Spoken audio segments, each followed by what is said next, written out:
Assalomu alaykum. Mana bugun 24-sentyabr.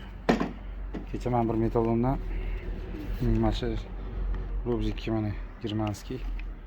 Shuni kecha metallondan topib oldim. Buni bitta shu knopkasi ishlamayotgan ekan, kontakt zanglab qo'ygan. 25 ming so'mga oldim shuni. 25 ming so'm. Hop, buni men nima qildim? Kecha bandni Lobzik qo'ygan joyi mana bu yerda alyumin bo'lar ekan. Shu arasini qisib turadigan. Shuni endi hozir men o'zim ruchnoy metalldan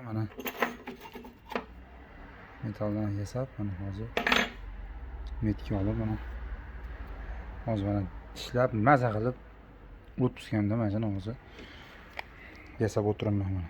Bitgandan keyin tayyor holatini ham ko'rsataman. Yasab o'tgan detalim mana. Qotirib qo'ydim, mana ziyoni tushdi joyi. Xudo xohlasa. İşler zo'r.